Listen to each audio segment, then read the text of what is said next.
Hi everyone, welcome at this session. Uh, I guess I guess you've seen the session of Fabien this morning. Maybe you followed the previous talk about restaurant. I know we'll go over the retail for the POS, but I want to, yeah, and I'd like to hear your feedback. And we'll start with the Q&A at the end of the session. So if you didn't yet scan the QR code, I will just give you a minute to scan it so you can drop any question. We'll have a person at the end of the talk that will grab question and we'll try to answer as much as possible. I'll try also, like in the previous talk, to give room for the Q&A because we've seen that actually there were quite some questions. And as I said before, I hope you like QR codes because this year we use many. Okay, so as I said, I wanted to start with the same retrospective, just what we have today. Is this amazing experience, complete experience. Last year it was essentially, the POS was essentially a checkout solution, a checkout desk solution. But today is really this end-to-end digital experience, so from table to the kitchen for restaurant. But I've presented that. I wanted to go over what is already available to retail because we were speaking about restaurant, but we keep retail in mind. Restaurant was our main focus for those features, but we keep the retail also in mind. So what's available? It's basically everything like this. It's available for retail as well. So you can use a QR code, but then it's a setup. You scan QR codes and then you pick up your order. You can use the kiosk. You can use the preparation display. That's why we call it a preparation display and not a kitchen display. It's because by default it's available for everyone. It's just by essence, as I said, if you use those self-ordering interfaces, they are really tailored for restaurant, where actually I go to a kiosk, I select, I place my order, then I get a ticket, I go to the counter, the guy is preparing, I get my food, and I'm happy. But in a retail, it's not really like this. We might not have preparation, or it will be maybe more rare.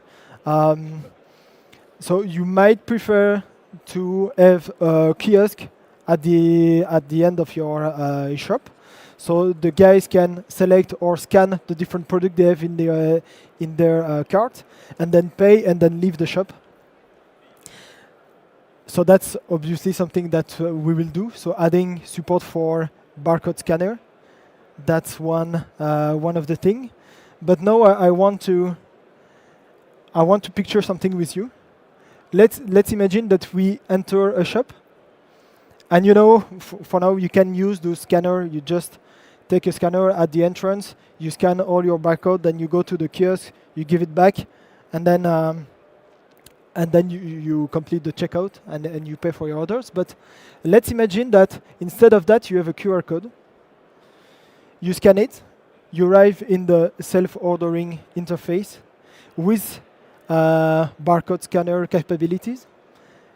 You go to the shop, you take your product, you scan the barcode, and then you can go to the kiosk. Either you give the ability to pay directly online, or you go to the kiosk, you show a QR code, the kiosk retrieve your order, and you pay at the terminal and you leave the shop. I think that would be great, because for the shop it means you don't have that many hardwares to have in your shop. All those scanner at the entrance, you don't know if maybe you retrieve them all at the end, or maybe they can break and then you have to replace it. But everyone has a smartphone in his pocket, and I think it would be nice to have some flow like this. That's something else that we want to do for the retail, to really enhance and make this this experience complete also for the retail. And obviously for order preparation, it's there. So if you have a shop where, I don't know, someone buy like, floor parquet, and it take like 100 packs, you don't pick them in the shop, you pick them in the back shop. So then you can send a preparation to the back shop so they can prepare all the order. So that can be used already as it is. That's for the self-ordering, because I think that one of the main feature, the key feature of this year, and you've seen it with Fabien, and I really wanted to share with you what we have and what will come shortly, forward in the next year. So now, going ahead with a feature for retail that you didn't heard about, and we've made only for retail because it's useful for retail. It's electronic shelf labels. So we are actually completing this integration with Pricer. It's really we are really finishing that. And the idea, obviously, it's in some shops you often need to change the price of your product to stay ahead with the market, and sometimes it can take a lot of time. And what is stupid actually is that if you're working with Odoo, you will change it in Odoo. You will change the sales price of the product, or you will create a new price list, or it's a discount, or all the different mechanisms that you already have in Odoo. You will actually configure all of this, and then you will print all the tickets, and you do this. And we found that sucks, and we wanted to have to try this integration and to see also the potential of this integration in terms of price, also, because it's always the point. Is it worth going for such a solution? But compared to the time that you save, we said, okay, we will try this.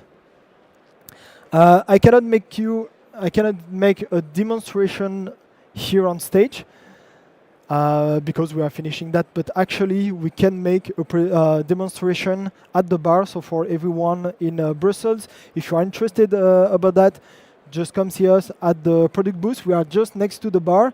We have all this material with us. We can show you how it works, and I can already tell you it's that's the goal. It's as simple as just adding the barcode of the label to your product. So you set up your Pricer account, obviously, with what's needed, and at the end of the day, you just add the barcode of the label to your product, and it syncs directly.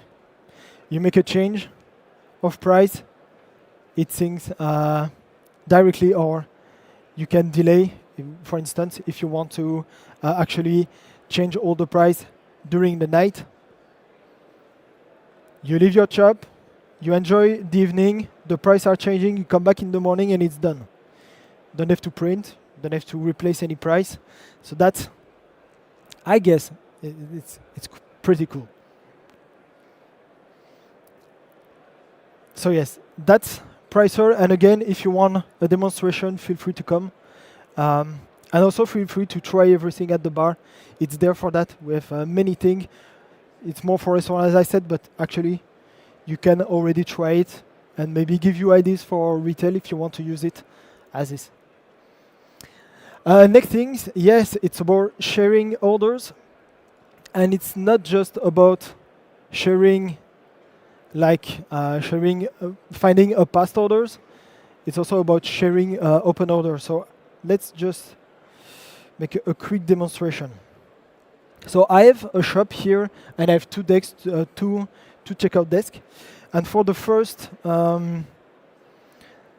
demonstration, I open my POS. And let's picture that I have I have a queue of customers. There is only one desk open, and I have a queue of customers. And I have this customer that came. He wanted this few product, and let's say he got this special need, or you want to discuss something. You feel like this customer that it will take really a lot of time, and actually you want to go and continue with the queue. So you can ask a colleague. Yeah. I will leave you with a colleague so you can actually manage your request, and I continue with the queue. So basically, I can just save the order. I start fresh for the next customer, and if I open my second desk, I can find here my obviously live demonstration.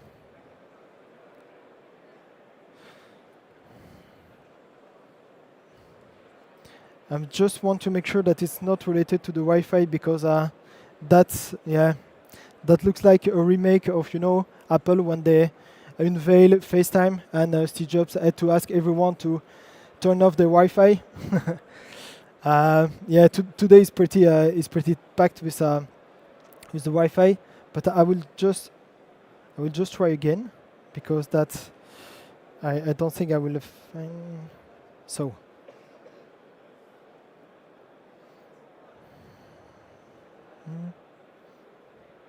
Because actually, yeah, there you go. This time we got a connection. So now, taking it a bit from the beginning, I was in the first desk. I've selected my product. I save it for my colleague, and so for myself, I can start fresh with a new order. And on the other side, my colleague can retrieve the order. He can add on top of it, and manage the request from the customers. And actually, let's add more. Yeah, we'll use that one. Up. We go to the payment, and we complete with these customers. So that's a first idea of how to share order between different desks. A second one is actually if you want to return a product, and you need to find. So for instance, here, let's actually use this one. Up. So the one we make here. So it was the 036, and so I'm, let's say, in a different location. I'm not in the same shop anymore. So this one was the desk in one shop where actually I order and I purchase my goods. And I have this other shop where actually I came back and I want to return a product because there is a problem with that. So I can at any time come back to the paid orders and actually look for the orders. Yep, that was 36. And I find it here. And I can say that I'm returning actually, let's say the desk pad, one quantity, and I go on with the return. Then I can add a product in return. Are you interested about something else? Trying to make a bit of upsell and deducting the return cost, or I can just, well, actually, let's do that. Like, actually, I was interested with a share, and then I go on. And I can leave with my good. That's for the return. And then obviously, as I said, there is this self-service interface. You have the kiosk. Maybe someone orders something on a kiosk, and yep, maybe I will give you a better, like this, like on a tablet. I take this one, go on. I go for the large desk. I'm pretty sure that's what I need. I came to the shop for this. I go on, and then, oh no, it's true. I wanted to have also the desk pad. I forgot, so I can come directly to any of the desk, and from the order, here I find the kiosk, and I can add to this one the deskpad, and go on with payment. Yeah, in this case, you see that everything was to pay because my kiosk was configured to pay at the counter. So we didn't. You see, we didn't actually pay in the kiosk.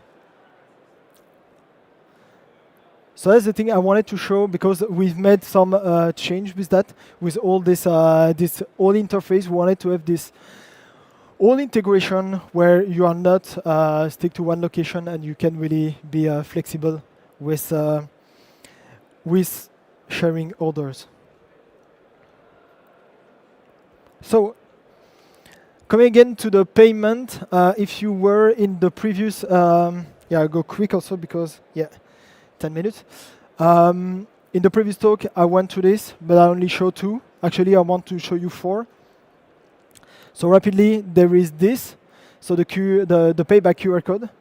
So in the whole interface, but the mobile. In mobile, you scan, you place an order, you pay directly. You are redirected to the online payment page. But if you are at the kiosk or if you are in the point of sales, you can actually offer that to your customer to pay online. So it's actually used the payment provider that we have already in Odoo, all the ones that you use for your e-commerce, that you can just reuse behind this QR code. And the idea is simple. They scan it, they are redirected to this page with the provider, and you can go on and pay, and just pay online. So that's really amazing, because actually with this approach, you can start a business without waiting for any hardware. I mean, you just need a laptop or your tablet, and you can already start configure from scratch a database, and in 10-15 minutes, you can receive payment. That's pretty cool, I guess. The next one is Tap to Pay. It's coming up. So integration with Viva Wallet.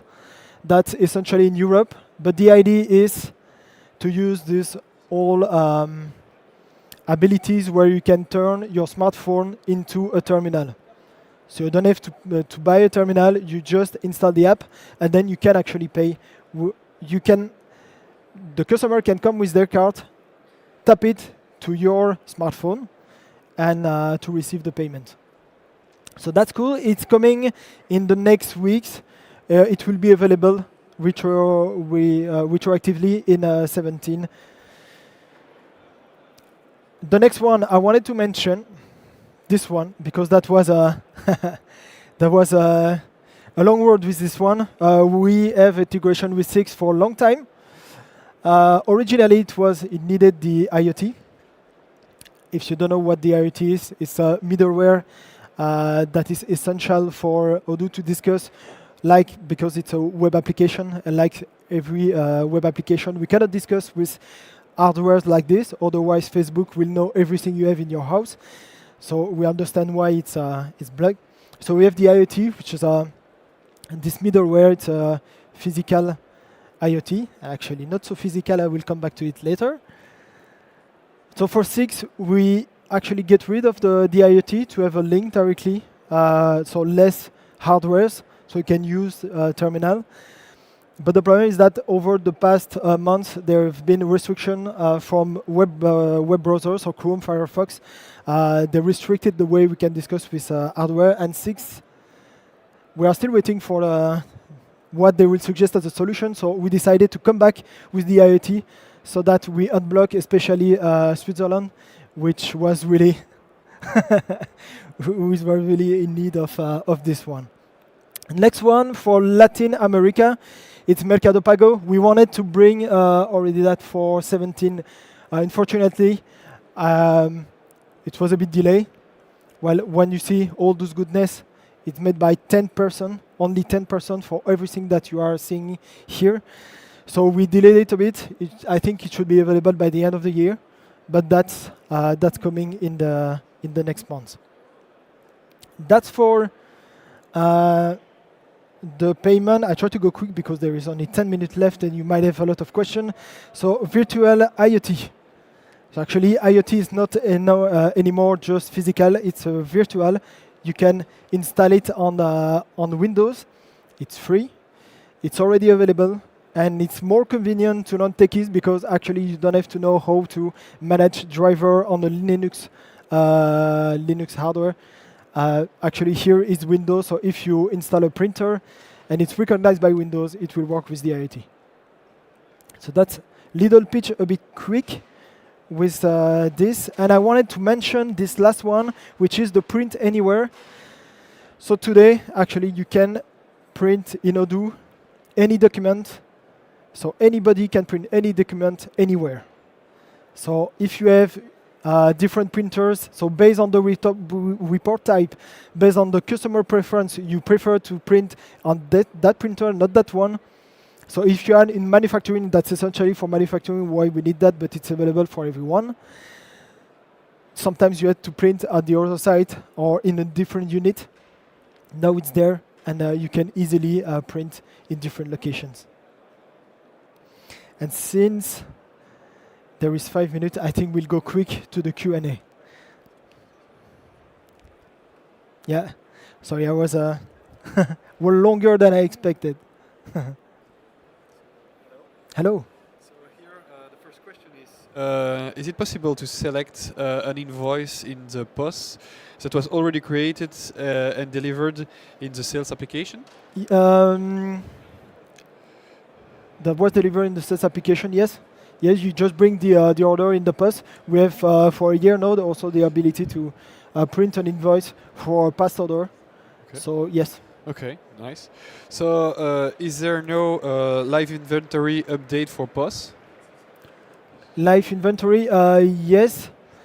It's just that with all the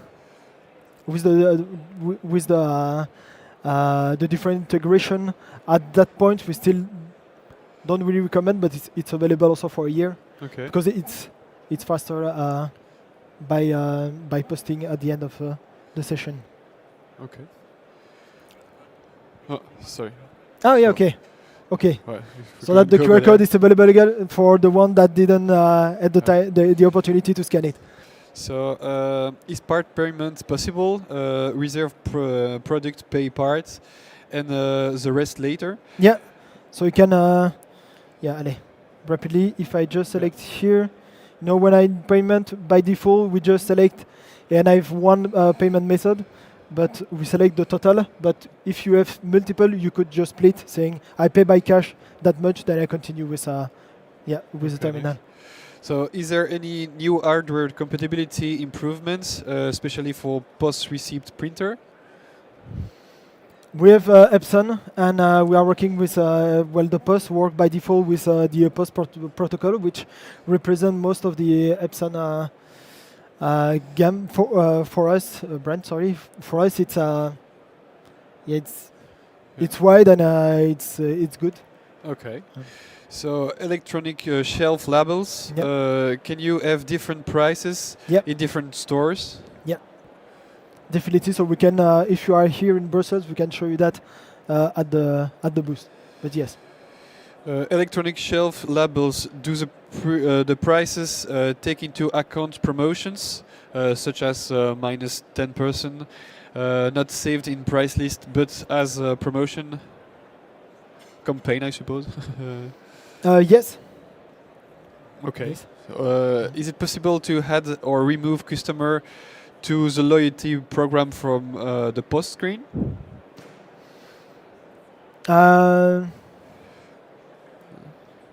No, not really. I mean, the loyalty programs is really just a means of, we are not really subscribing. It's really, it can be linked to partners, but the idea also is, if you know that, from the POS, you just scan the card, and indeed, you might not have a warning or something that said, not for this customer, but I guess it's more, it sounds like more a social restriction, and generally in Odoo we said that we don't try to solve social problem with technical solution. Okay. So I will answer that. Okay. Is it possible to change email address, I suppose? That is sent with POS order? I suppose when you select a customer, I suppose it's Yes, possible yes. or So not. at the end, so here if I go just up, you have the field here. Yeah, I didn't select any partner, so I don't have an email, but you can change it here. Does the new POS version support catering for hotel room management? For hotel room management, Yeah. I think it needs to be more precise. Okay. I don't see. So will there be discounts per order lines? Yeah, it's there. It's there historically. You can do discount by line, discount for all the orders. And I got the sign just there that the session actually we need to close.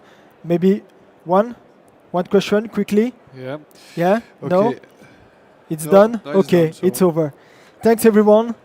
And if you have more questions, you're here in Brussels. We are just there, as I said, next to the bar. Thanks.